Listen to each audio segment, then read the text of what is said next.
High all welcome to mini vlog. నా morning routine mini vlogs మీరు miss అవుతూ ఉన్నారా? అయితే కమెంట్ చేయండి.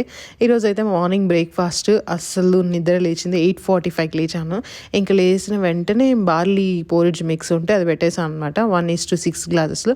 ఇది ఎలా ప్రిపేర్ చేసుకోవాలంటే జస్ట్ బార్లీని వాష్ చేసి పొడి కొట్టేసుకొని దాంట్లోనే కొంచెం పెసరపప్పు, కొంచెం వచ్చేసి మిరియాలు, కొద్దిగా వాము, జీలకర్ర ఇలా మిక్స్ చేసి పెట్టుకుంటాను.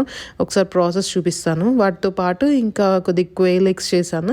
పిల్లలకి ఆరెంజ్ జ్యూస్ చేశాను. ఫస్ట్ క్వేల్ ఎగ్స్ తినేసాను అనమాట. దీంట్లో మంచిగా ప్రోటీన్ ఉంటుంది. చూడడానికి చిన్న చిన్నగా ఉంటే బాగుంటుంది తినడానికి కూడా. సీరియస్కి ఎగ్స్ అంటే ఇష్టం. ఫస్ట్ తీసేసుకొని మళ్ళీ అందరికీ నువ్వు ఒకటి తిను అనేసి ఇస్తూ ఉంటారనమాట. బాగా మంచిగా అలా షేర్ చేస్తూ ఉంటారు. ఇంకా ఆరెంజ్ జ్యూస్ అంటే వాళ్ళకి చాలా ఇష్టం. ఈ గ్లాసెస్ నేను ఐకియాలో తీసుకున్నాను. సేమ్ గ్లాసెస్ లేవు, సిమిలర్గా కావాలంటే ట్యాగ్ చేస్తాను. ఇంకా బౌల్స్ కూడా అడుగుతున్నారు. ఈ స్టీల్ బౌల్స్ కూడా లేవు, అంటే ఎగ్జాక్ట్ లింక్స్ లేవు. ఇవి హోమ్ సెంటర్లో తీసుకున్నటివి. వీడియో నచ్చితే లైక్ అండ్ సబ్స్క్రైబ్.